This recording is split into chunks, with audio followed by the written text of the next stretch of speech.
और प्रोग्राम में अब आगे बढ़ेंगे उस हवाले से जो कि मेरे घर में बैन है। क्या बैन है आप? वो बर्तन बैन है। कौन से बर्तन? उसको कहते हैं नॉन स्टिक कुकिंग बैन। हाँ, क्योंकि इसके हवाले से बहुत सारी खबरें और रिसर्चेस गर्दिश कर रही थी, लेकिन अब तो बाकायदा पाकिस्तान में इस रिसर्च को इंट्रोड्यूस किया गया है, क्योंकि अमेरिका में सवाल यूनिवर्सिटी ऑफ सदर्न कैलिफोर्निया के मुहक्कीकीन के मुताबिक मस्नूई केमिकल्स घरेलू जो खास तौर पर सामान और किचन के कुछ बर्तन हैं, ये बड़ा आम होता है, जैसे कि मैंने जिक्र किया उनके घर में बैन है, लेकिन हर घर में बैन नहीं होता। बहुत सारे घरों में अब इस्तेमाल हो रहा है, बहुत नॉर्मलाइज को कर दिया गया है। लेकिन बताया जा रहा है कि जो फ्राई पैन इस्तेमाल किए जाते हैं इससे जिगर के कैंसर का खतरा बढ़ जाता है। तो इससे इस हवाले से हमें बात भी करनी है। हमारे जो गेस्ट हैं हमारे साथ मौजूद हैं, हेल्थ एक्सपर्ट हैं डॉक्टर तायरा, हमेशा हमारे साथ मौजूद होती हैं। सेशंस बहुत अच्छे होते हैं। डॉक्टर तायरा, आपको खुशामदीद कहेंगे सबसे पहले पाकिस्तान में। Thank you very much for joining us. Doctor साहिबा, ये बड़ा इंपॉर्टेंट है, जैसे माया बता रही है कि इनके घर में बैन है, लेकिन ये हर घर में बैन नहीं होता। बहुत सारे लोग नॉन स्टिकिंग पैन इस्तेमाल करते हैं, कितना नुकसानदेह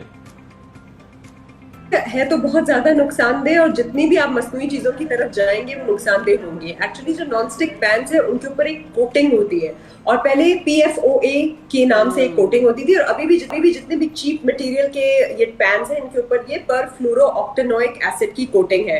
और ये करती क्या है? कार्सिनोजेनिक तो है, मतलब कैंसर तो कॉज करती है, साथ ही आपका जो एंडोक्राइन सिस्टम है ना, जो बेसिकली आपका हार्मोन वाला सिस्टम होता है, उसको पूरी तरह डिसरप्ट कर देती है। इसलिए आपने देखा होगा बहुत ज्यादा लोगों को थायराइड के मसले, औरतों को हार्मोन्स के मसले, मर्दों को हार्मोन्स के मसले होने लगते हैं, और साथ साथ इससे इनफर्टिलिटी भी होती है। आप देखिए हमारे यहाँ बड़े आसान है कहना कि भाई पोलियो के कतरे ना लगाओ तुम इनफर्टाइल हो जाओगे, लेकिन पोलियो के कतरे से नहीं, आप नॉन स्टिक पैन से होते हैं। इसलिए नॉन स्टिक पैन को अवॉइड करें, और जितने ज्यादा लोगों को हम ये बताएं कि इनका जो एंडोक्राइन हार्मोन वाला सिस्टम है वो भी डिस्टर्ब हो जाता है, फिर साथ लिवर और किडनी पे भी असर होता है, फिर बच्चा पैदा करने की एबिलिटी पे भी असर होता है, और साथ कार्सिनोजेनिक तो होता ही है, मतलब कैंसर कॉज करता है डिफरेंट किस्म के।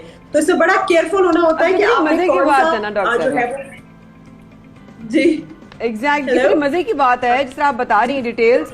मैं कह रही हूँ कितने मजे की बात यह है कि लोग ये समझ नहीं रहे कि एक जो पहले से कदीमी तरीका इस्तेमाल होता आ रहा कि रोटी थोड़ी सी चिपकती है, सालन भुनता है तो चिपकता है, वो चिपकेगा नहीं। वाओ, अच्छा वो चिपकेगा नहीं और उसमें कोई डिसएडवांटेज नहीं होगा। ऐसा कैसे मुमकिन है कि आपको एक जो है ना एक ऐसी चीज हो रही है जो पहले से नहीं हो रहा हो और आपको उसका नुकसान नहीं हो? और if I am not wrong, doctor साहब जरा करेक्ट कीजिएगा मुझे, इस नॉन स्टिक के बनाने में वो केमिकल्स भी इस्तेमाल होते हैं जो सफाई सुथराई और सर्फ और इस तरह की चीजें होती हैं, शैम्पू वैम्पू टाइप्स, उसमें भी यूज होती है वो चीज। Is that correct? देखिए डिफरेंट किस्म के केमिकल्स होते हैं। मैंने जैसे आपको कहा ना, नॉन स्टिक में तो PFOA होता है और टेफ्लॉन होता है, लेकिन कुछ थैलेट्स भी होते हैं, और ये थैलेट्स वगैरह जो होते हैं वो होते हैं जो आपके शैम्पूज और डिटर्जेंट्स में यूज होते हैं। अब है तो ये सारे मसनूई केमिकल्स, जितना ज्यादा हम खालिस और ऑर्गेनिक जिंदगी की तरफ जाते हैं उतना हमारे लिए बेहतर है। मतलब देखिए, एक तो हमारी अपनी सेहत के लिए भी बेहतर है, दूसरा हमारे एनवायरमेंट के लिए बहुत जरूरी है, क्योंकि ये जो केमिकल्स और ये जो मटीरियल्स हैं ये हमारे एनवायरनमेंट को भी बहुत ज्यादा डैमेज कर रहे हैं। क्लाइमेट को आप देखिए क्या असर हो गया, पूरा बायोडिग्रेडेबल भी नहीं है। अब इसमें जो हमने केयरफुल होना है वो ये है कि हम वापस अपने रूट्स की तरफ जाएं, अपने उन्हीं मिट्टी के बर्तन को इस्तेमाल करें जो हम पहले करते आए थे। लोग यही मैं कह रहा था डॉक्टर साहिबा कि इसका ऑल्टरनेटिव फिर है क्या? अगर हम नॉन स्टिकिंग पैन इस्तेमाल ना करें तो फिर लोग क्या इस्तेमाल करें? फ्राइंग के लिए, फिर जाहिर बात है खाना पकाना भी है, उस तमाम चीजों के लिए।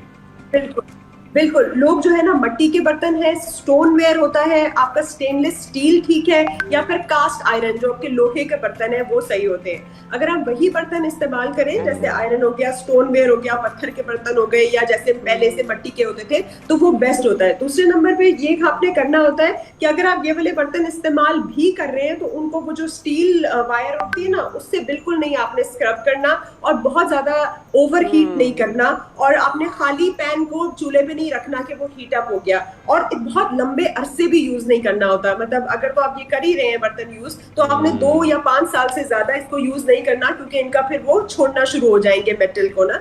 तो आप स्टेनलेस स्टील की तरफ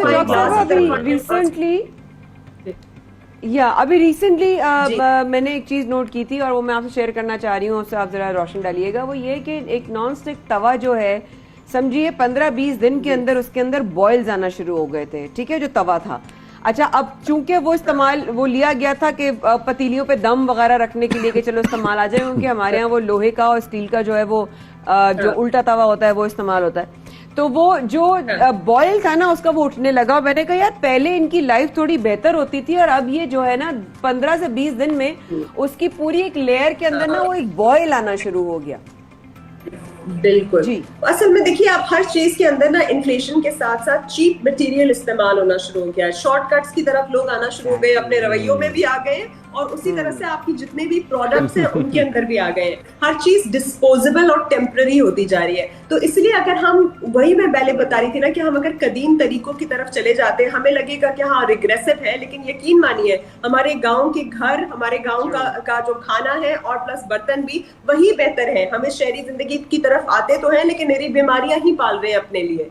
तो जितना ज्यादा हम डब्बे से, टिन से, कैन से, प्लास्टिक से, ये रैपर्स से और इन केमिकल्स वाली चीजों से दूर होते जाएंगे और उनके ऑल्टरनेटिव्स ढूंढ लेंगे। जैसे सफाई सुथराई के लिए भी आपको पता है और चीजें हैं, आप रिठा इस्तेमाल कर सकते हैं मजीद और ऐसे प्रोडक्ट्स यूज करते हैं बजाय इनके कि आप ये स्ट्रॉन्ग केमिकल्स यूज करें। आपको पता है ये जो सिरका है आप विनेगर को या फिर लेमन और सॉल्ट को सफाई के लिए यूज कर सकते हैं, वो ज्यादा आपके बर्तनों को चमकाएंगे बिल्कुल सही स्ट्रॉन्ग किस्म के जो डिटर्जेंट्स हैं।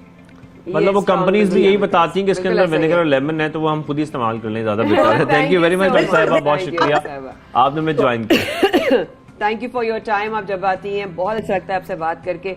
मैं और शाहजेब ना, आपको मैं ऑनेस्टली बताऊं देखने वालों, मैं और शाहजेब अक्सर जो है ना हम सिंपल लाइफ के बारे में जरूर बात करते हैं। बचपन में हमने कभी अपने ननियाल ददियाल में जब हम गाँव जाते थे और वहाँ पे खाना कैसे बनता था, वो लकड़ी का मट्टी का चूल्हा होता था, उसमें हम फूंक मार के जो है उसको जलाते थे, उसका जायका और आज के वक्त के खाने के जायके में जमीन आसमान। याद दिला दिया ना मैंने, मुझे साग और मकई की रोटी याद आ गई। और हम यही बातें करते होते हैं अक्सर कि क्या सिंपल लाइफ होती है और आई थिंक जितनी सिंपल हो लाइफ उतनी आसान भी और इतनी हेल्दी।